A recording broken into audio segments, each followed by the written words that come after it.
They might involuntarily reward attractive women with positions, promotions, or just undue positive attention, not purely based on objective competence, but influenced by this underlying drive. So men are promoting women sometimes for reasons other than merit due to attraction. That's the core of the source's claim, and they argue the woman, in turn, often accepts this unwarranted validation. It might even, paradoxically, reinforce her narrative about struggling in a man's world, while simultaneously benefiting from a bias that isn't based on her work quality. Creates this weird mix of resentment and perhaps complacency. And this has a major economic impact, according to them. A huge one. The sources argue that this dynamic, playing out over decades, was a major factor in effectively doubling the available workforce in just a couple of generations, as women entered professions en masse. Which would suppress wages, basic supply and demand. Exactly. They argue it contributed significantly to the near halving of real wages for the average person, a trend often masked by inflation figures.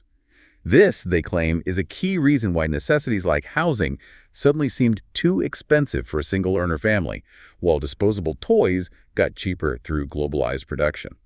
The average person's actual purchasing power for essentials collapsed. And it also leads to incompetence in management. That's the other part of it. If promotion or hiring is influenced by validation signals, attractiveness, or social maneuvering, rather than just raw competence, you end up promoting people based on the Peter principle. They rise to their level of incompetence. You get upper management filled with people good at looking good or playing the game, but not necessarily good at doing the job. Which just fuels the inefficiency and makes the whole system less functional, feeding back into the economic problems and maybe even the low birth rates. It becomes a vicious cycle in this view. Incompetence breeds inefficiency, which makes life harder, which discourages family formation, which further shifts priorities toward short-term validation.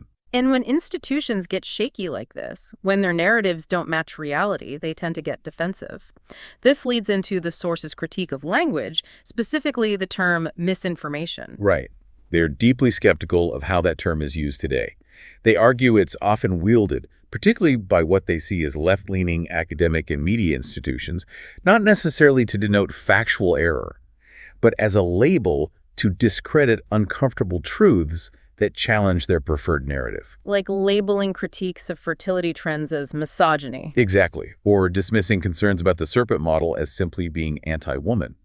The sources claim misinformation becomes a tool to shut down debate, to protect the validation-based narrative from inconvenient realities rooted in competence or biology. They compare it to the whole fake news saga.